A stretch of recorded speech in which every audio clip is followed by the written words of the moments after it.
The room was hushed. That heavy, polished kind of quiet you only find in old-world steakhouses. All dark wood leather-bound chairs and the faint scent of aged whiskey. My name is Kantha. I'm 36. And I was glowing nervously and proudly all at once. I had just spent $85,000 on a car for my father's 62nd birthday. The whole family was there. My father, Michael, who looked more like a stern economics professor than a dad, rose from his chair. He lifted his champagne glass. The room went completely still. His eyes found mine and I felt my chest swell with anticipation. A toast, he said, his voice measured and sharp. To my daughter, Kantha, who proves that one can earn a fortune and still understand nothing about true value. I froze.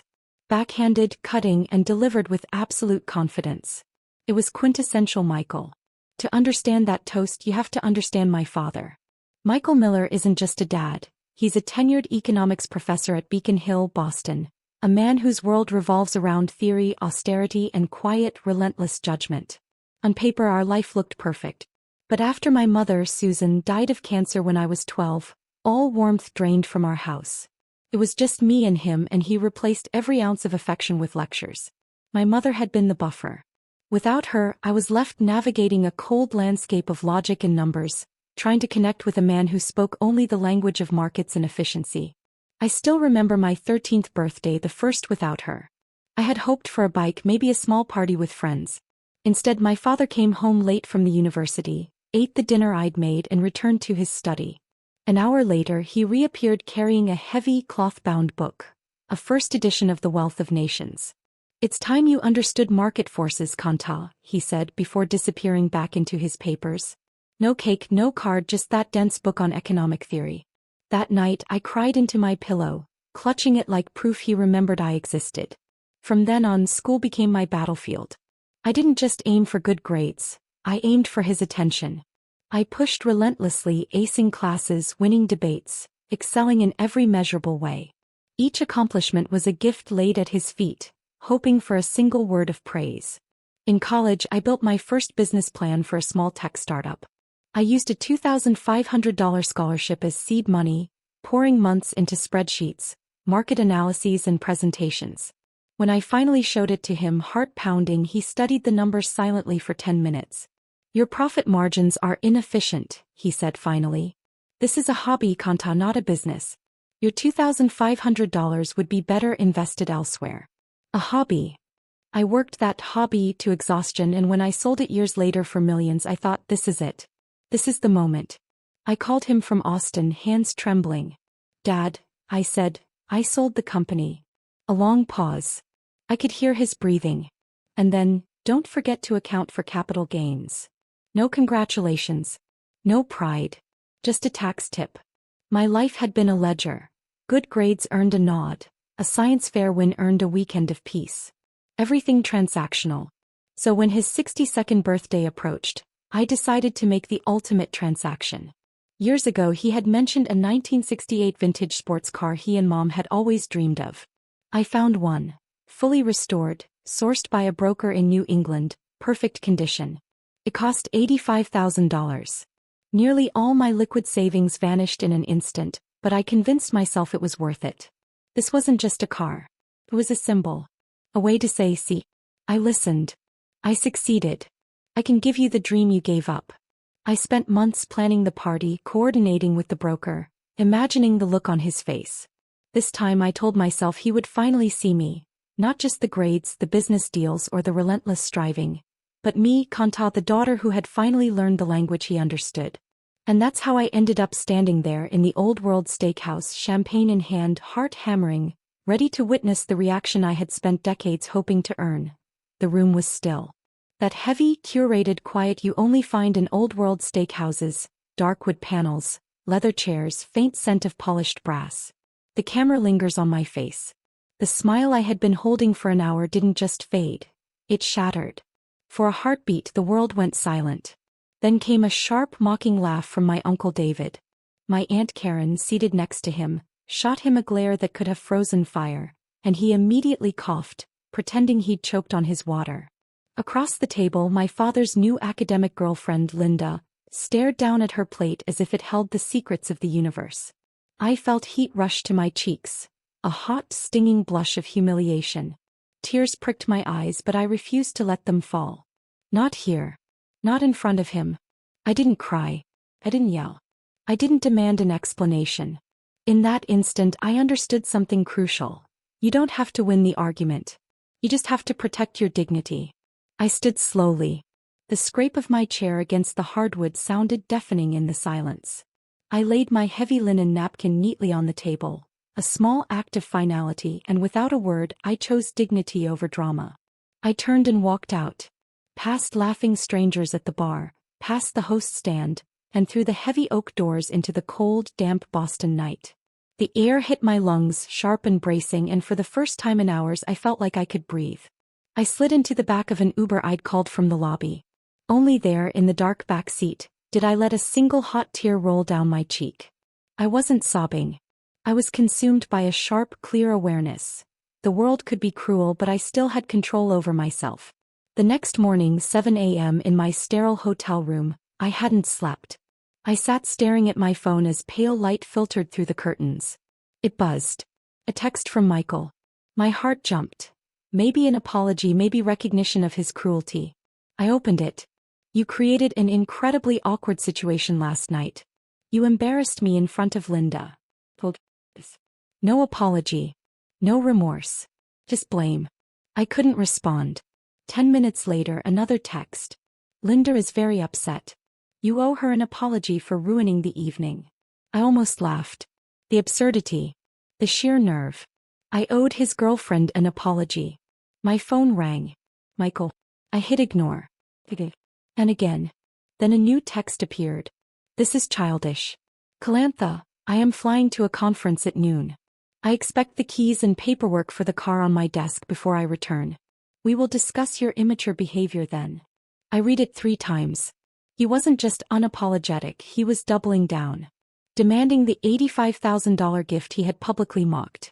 Seeing my pain as immature behavior. Entitlement draped in arrogance. Something snapped, but it wasn't emotional. It was professional. I am the co-founder of a successful tech company. I know how to sever a bad deal. I opened my contacts, called James, the classic car broker. Ms. Miller.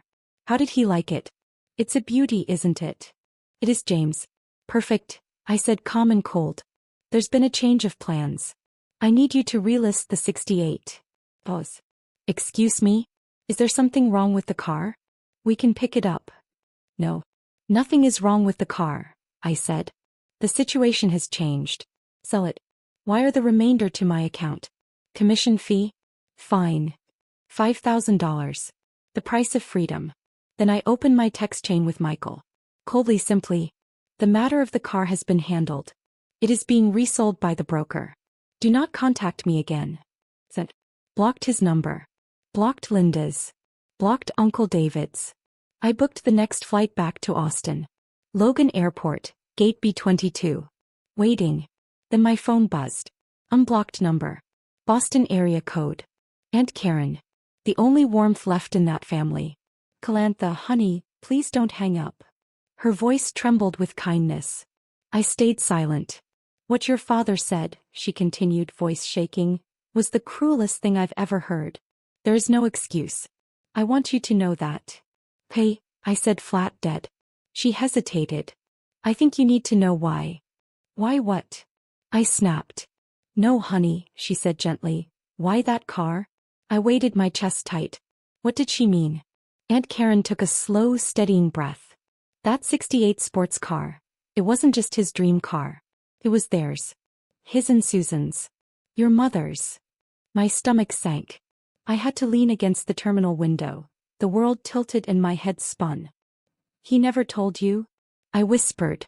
Oh, Michael, she said softly. They were saving for it.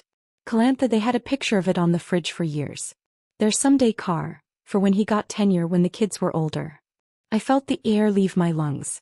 And then, Karen's voice cracked. When your mom got sick, all that money, every last cent, went to her medical bills. And after she passed, he never spoke of it again. He took the picture down, folded that dream into a box and buried it. He buried everything. He never told me, I breathed. Of course not, Karen said, and now she was weeping softly. Honey, when you showed up with that car, the exact car, you didn't just give him a gift. You resurrected a ghost. You dug up the one piece of grief he couldn't bear to touch.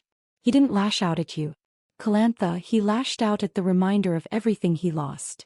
My flight started boarding. I just stood there, frozen, phone pressed to my ear.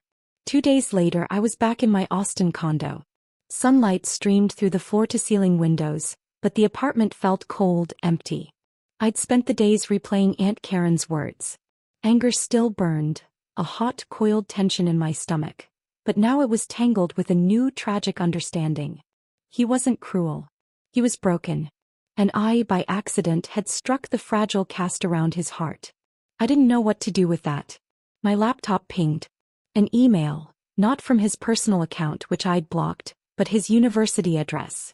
Subject: Kantha. I opened it. Short, precise. Kantha, I have been trying to reach you. You will not return my calls. Please. I need to speak with you. Please. In 36 years I had never heard him use that word. Not to me. Not to anyone. Not as a demand, not as a lecture. Just a request. My hands shook as I unblocked his number and called him.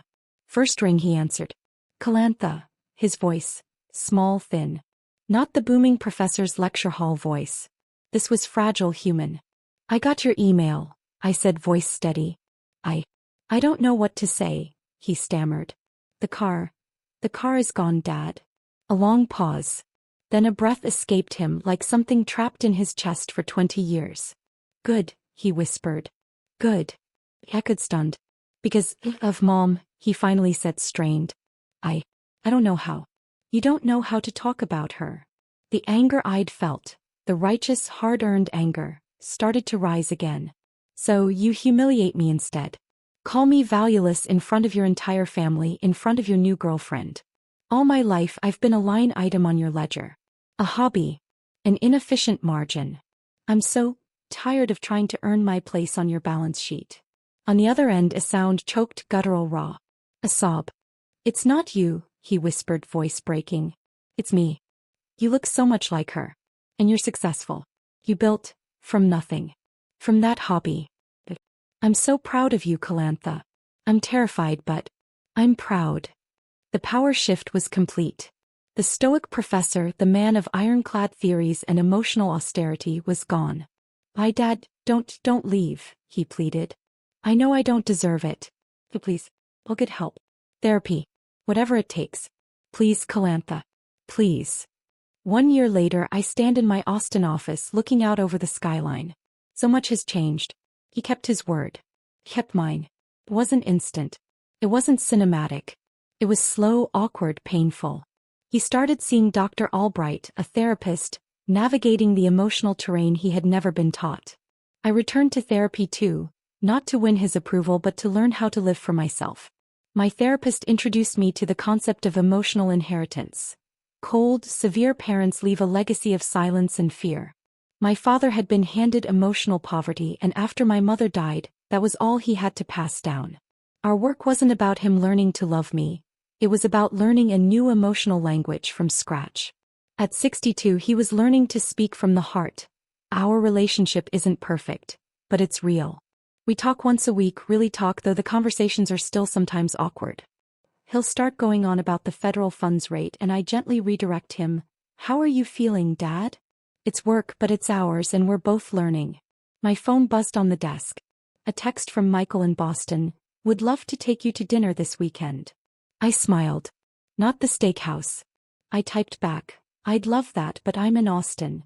Rain check, he replied almost instantly. Then another. Okay. I'm proud of the new funding round. You did good. I stared at those words. I'm proud of you. You did good. Simple. Direct. Honest. It had taken a lifetime to get here. I texted back. Thanks, Dad. I looked out over the city. The $85,000 car was long gone. The $5,000 loss was nothing compared to what I had gained. I hadn't bought his approval. I'd earned my freedom, and in doing so finally given him permission to be a father. Sometimes the people who are meant to love us the most are the least equipped to do it. Have you ever had to break a cycle in your own family? Share your story in the comments. And if this resonates, please like and subscribe. Remember, your value is never up for debate.